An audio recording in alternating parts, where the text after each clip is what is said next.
Hello friends, डेनी classes में आपका स्वागत है। दोस्तों, आज हम हिंदी में पर्यायवाची शब्द देखने वाले हैं और ये पर्यायवाची शब्द आपके जिन जिन प्रतियोगी परीक्षाओं में हिंदी पूछी जाती है, जैसे CET 10+2, CET ग्रेजुएशन की बात कर लो, हाईकोर्ट LDC की बात कर लो, जितने भी एग्ज़ाम हैं जिसमें हिंदी आती है उन सब के लिए मोस्ट इम्पोर्टेंट रहने वाले हैं। मैंने आपके लिए 150 पर्यायवाची शब्द तैयार किए हैं जो मोस्ट रिपीटेड हैं, बार बार इन्हीं में से पूछा जाता है। इन्हीं 150 पर्यायवाची शब्दों में से मैं आपको 20 पर्यायवाची शब्द आज करवाते हुए चल रहा हूं। आप इन 20 पर्यायवाची शब्दों को देखो, अच्छे से इनको समझ के चलो। अगर आपको 150 कंप्लीट चाहिए, 150 पूरे देखने हैं, इस 20 पर्यायवाची शब्दों से आप पढ़ाने का तरीका देख लो किस तरह से मैं पढ़ाता हूं। बाकी आपको कंप्लीट चाहिए तो आप डेनी क्लासेस की ऐप पर जाकर कंप्लीट पर्यायवाची शब्द 150 पर्यायवाची शब्द देख सकते हैं, जहां आपको पर्यायवाची शब्दों की 5 क्लासेज देखने को मिलेंगी। पर्यायवाची शब्दों की क्लास हो गई, उसके बाद में हम ऐसे ही विलोम शब्द करके चलेंगे जो लगभग 400 से 500 कवर करके चलेंगे। आपको संधि मैंने वहाँ पे कंप्लीट करवा दी है। तो इसी तरह सारा सब कुछ हिंदी के एक एक टॉपिक आपको डेनी क्लासेस की ऐप पर मिलेंगे। कंप्लीट कोर्स आपको वहाँ मिलने वाला है, वहाँ से आप ले सकते हैं। तो चलिए इन पर्यायवाची शब्दों को हम अच्छे से देखते हैं, अच्छे से कवर करते हैं। सबसे पहले बात करते हैं अंधकार की। अंधकार के पर्यायवाची शब्द तम, तिमिर, तमस, तमिस्त्र बोलते हैं। चारों एक साथ याद रखो। तम बोलते हैं, तिमिर बोलते हैं, तमस बोलते हैं, तमिस्त्र बोलते हैं। एक साथ बोलो, याद होंगे। तम, तिमिर, तमस, तमिस्त्र। तम, तिमिर, तमस, तमिस्त्र बोलते हैं। बाकी छाया बोल सकते हैं, अंधेरा बोल सकते हैं, उदासी बोल सकते हैं, ध्वांत बोल सकते हैं। छाया बोल सकते हैं, अंधेरा बोल सकते हैं, उदासी बोल सकते हैं, ध्वांत बोल सकते हैं। तो कैसे बोलोगे? तम, तिमिर, तमस, तमिस्त्र। चारों साथ बोलोगे। तम, तिमिर, तमस, तमिस्त्र।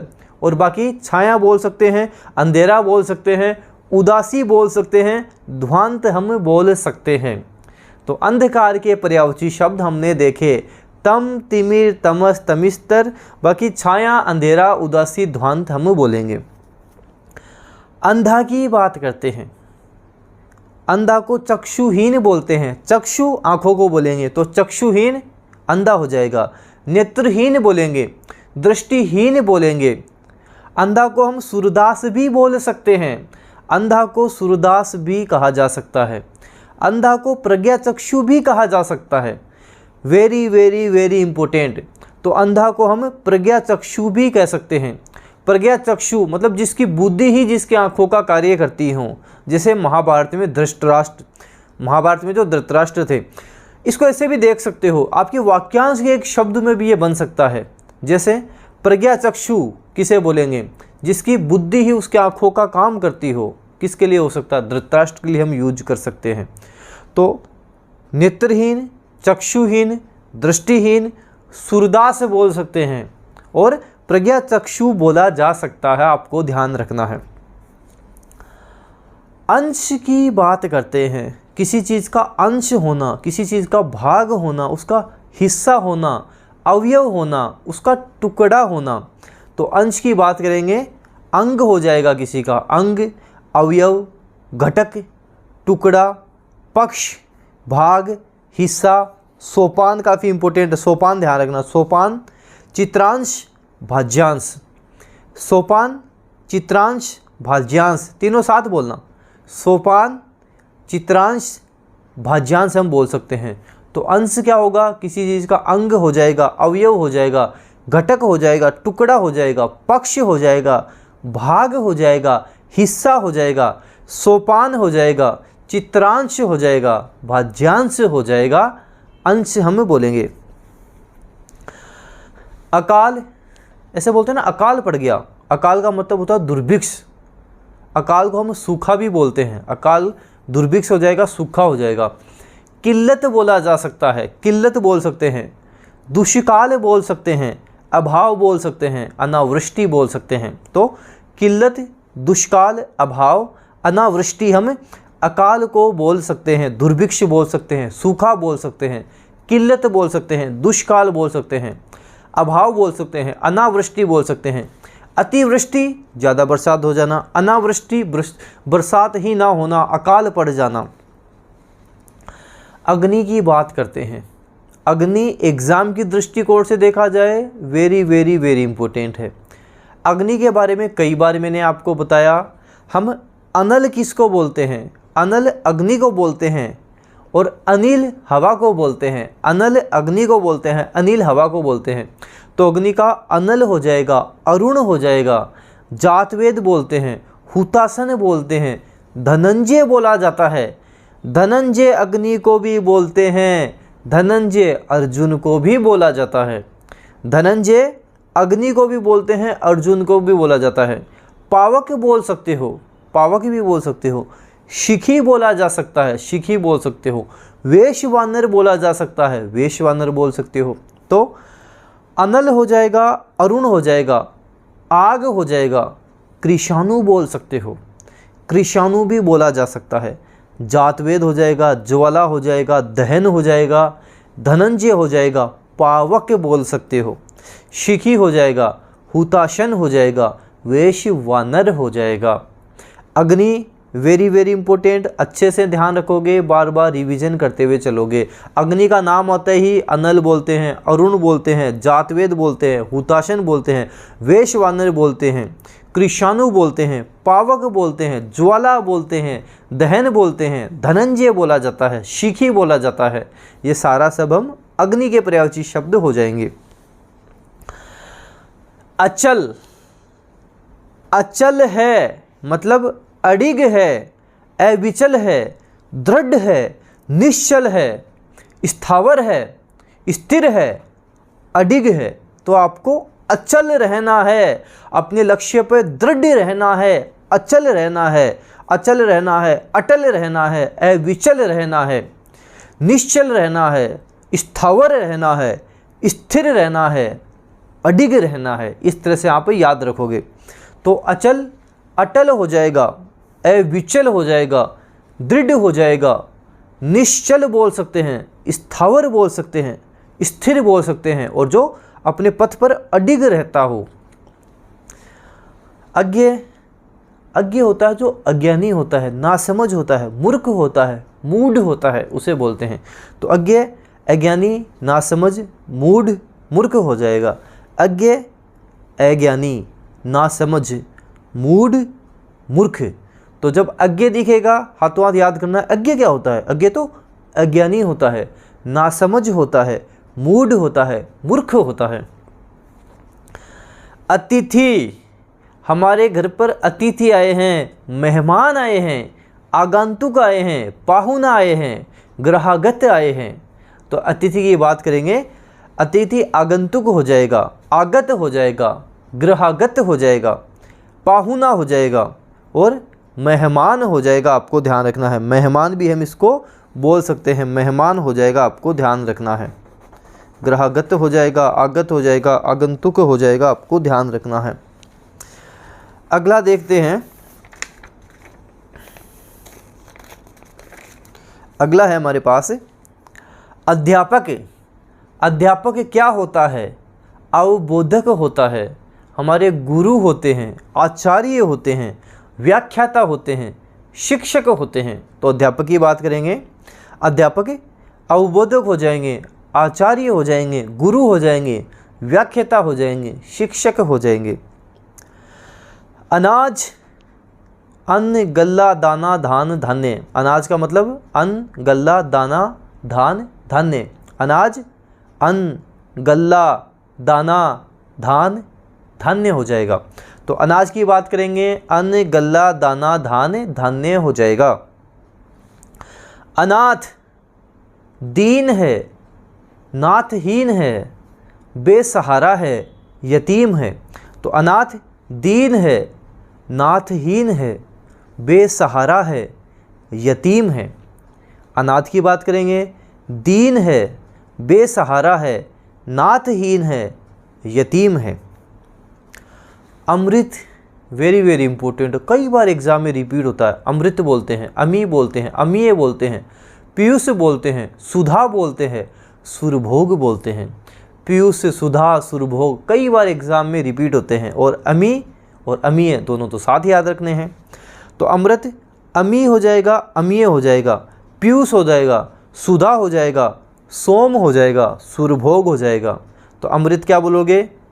अमी, अमीय, पीयूष, सुधा, सोम, सुरभोग हम बोलेंगे। अमी, अमीय, पीयूष, सुधा, सोम, सुरभोग अमृत के पर्यायवाची शब्द हो जाएंगे। अच्छा, याद कैसे होंगे हमारे अच्छे से? जब हम इनको लिखेंगे, प्रैक्टिस करेंगे, रट जाएंगे अच्छे से आपके। बार बार लिखोगे अमी, अमीय, पीयूष, सुधा, सोम, सुरभोग, अमी, अमीय, पीयूष, सुधा, सोम, सुरभोग अच्छे से माइंड में फिट हो जाएंगे जब बार बार प्रैक्टिस आप करोगे। अच्छा, अरण्य क्या होता है? अरण्य तो जंगल होता है, वन होता है, विपिन होता है, कांतार होता है, अटवी होता है, अटवी भी बोलते हैं। तो अरण्य तो हम जंगल को बोलते हैं, वन को बोलते हैं, कांतार को बोलते हैं। वाल्मीकि ने इस प्रदेश के लिए मरुकांतार शब्द का प्रयोग किया था। हमारे राजस्थान के लिए मरुकांतार, मरु का मतलब मरुस्थल, कांतार का मतलब जंगल, तो कांतार यहाँ आ गया आपके। तो अरण्य जंगल, वन, विपिन, कांतार, अटवी बोल सकते हैं।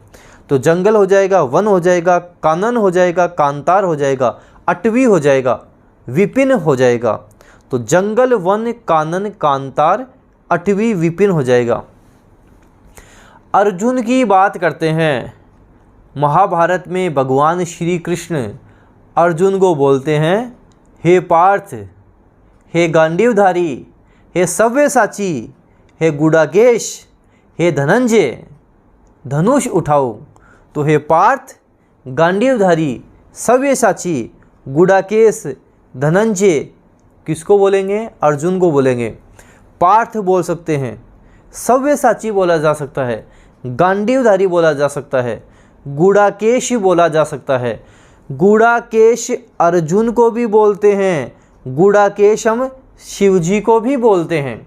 तो ध्यान रखना, गुडाकेश अर्जुन और शिवजी दोनों को बोला जाता है। और धनंजय आग को भी बोलते हैं, धनंजय अर्जुन को भी बोलते हैं। तो हमारे लिए धनंजय आग का भी होता है, धनंजय अर्जुन का भी होता है। तो पार्थ, गांडीवधारी, गुडाकेश, धनंजय, सव्यसाची अर्जुन के हो जाएंगे।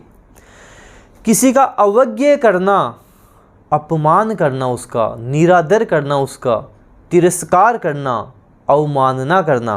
तो अवज्ञा, अनादर, अपमान, अवमानना, तिरस्कार हो जाएगा। अवज्ञा, अनादर, अपमान, अवमानना, तिरस्कार हो जाएगा। जितनी बार मैं बोल रहा हूँ उतनी बार आप भी रिपीट कर दो, हाथों हाथ याद होंगे, माइंड में फिट होंगे, भूलोगे नहीं। रात को सोने से पहले एक बार रिवीजन कर दो, अच्छे से माइंड में फिट होंगे। अवज्ञा, अनादर, अपमान, अवमानना, तिरस्कार हो जाएगा। असुर है, वो तो असुर है, सुर नहीं है, सुर तो देवता होता है। असुर है मतलब राक्षस है, दैत्य है, दानव है, दनुज है। किसी का नाम दनुज सुना है क्या? नहीं सुनोगे तो दनुज का मतलब तो राक्षस हो जाता है। दनुज है, सुरारी है, मुरारी नाम सुना होगा, सुरारी नहीं होगा, तो सुरारी क्योंकि राक्षस का होता है। तो हम बात करें असुर, दैत्य हो जाएगा, दानव हो जाएगा, दनुज हो जाएगा। तमचर, तमचर, तम मतलब अभी देखा था अंधकार को बोलते हैं। तो अंधकार में चलने वाला, रात में चलने वाला कौन हो जाएगा? राक्षस हो जाएगा, दैत्य हो जाएगा, दानव हो जाएगा। निशाचर, रजनीचर बोल सकते हैं। निशा रात को बोलते हैं, निशाचर असुर हो जाएगा। अगर यही निशा कर होता तो चांद हो जाता, अगर यही निशा कर होता तो चांद हो जाता। ऐसे ही रजनीचर, रजनीचर क्या होगा? असुर हो जाएगा। रजनी का मतलब होता है रात, चर का मतलब भ्रमण करने वाला, असुर हो जाएगा।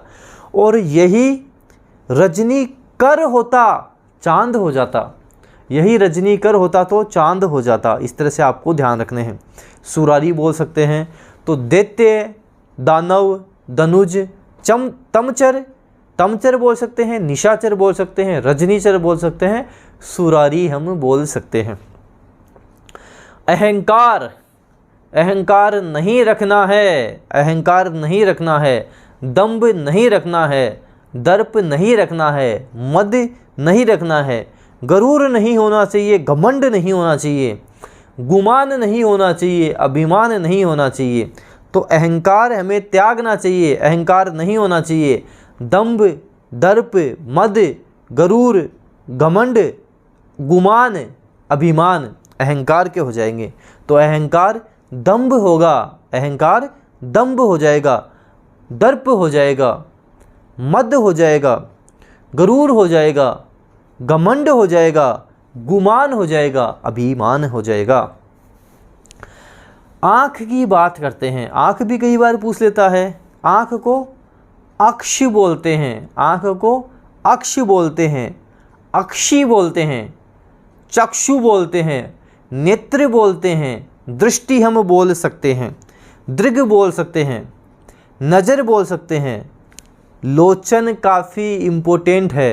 देखो ये दृग और ये लोचन ये कई बार रिपीट होते हैं, ये तो मोस्ट इम्पोर्टेंट है। तो आँख अक्ष, अक्षी हो जाएगा। चक्षु बोल सकते हैं, आँख को हम चक्षु बोल सकते हैं, चश्म बोल सकते हैं। चश्मा कहाँ लगाओगे? आँख में लगाओगे तो चक्ष बोल सकते हैं। दृग बोल सकते हैं, दृग भी इम्पोर्टेंट है। नज़र बोल सकते हैं, नयन बोल सकते हैं, नेत्र बोल सकते हैं, लोचन बोल सकते हैं। जो ढंग से याद रखने हैं, अक्ष अच्छे से ध्यान रखना है, अक्षी अच्छे से ध्यान रखना है, चक्षु अच्छे से ध्यान रखना है, दृग अच्छे से ध्यान रखना है, लोचन अच्छे से ध्यान आपको रखना है। ये एग्ज़ाम में ज़्यादा पूछे जाते हैं। आभूषण, आभूषण है, अलंकार, उसके पास तो अलंकार है, आभूषण है उसके पास, गहना है उसके पास, मंडन है उसके पास। मंडन काफ़ी इंपॉर्टेंट हो जाता है, मंडन अच्छे से ध्यान रखना। तो अलंकार हो जाएगा। आप आभरण भी कह सकते हैं, गहना बोल सकते हैं, जेवर बोल सकते हैं, भूषण बोल सकते हैं और मंडन बोल सकते हैं। अलंकार और मंडन ये तो अच्छे से तरीके से ध्यान रखना। तो आभूषण, अलंकार, आभरण, गहना, जेवर, भूषण, मंडन हो जाएगा। आम की बात करते हैं। आम क्या है? आम फलों का राजा है। तो आम एक तरह से अमृत फल हो जाएगा। आम फलों का राजा है तो आम एक तरह से अमृत फल हो जाएगा, अमृत फल हो जाएगा। आम में काफ़ी रस होता है, रसाल हो जाएगा।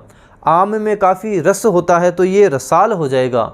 आम को पिक बंधु भी बोल सकते हैं, सहकार बोल सकते हैं, मधुदूत बोल सकते हैं। तो आम अमृत फल हो जाएगा, पिक बंधु हो जाएगा, रसाल हो जाएगा, सहकार हो जाएगा, मधुदूत हो जाएगा।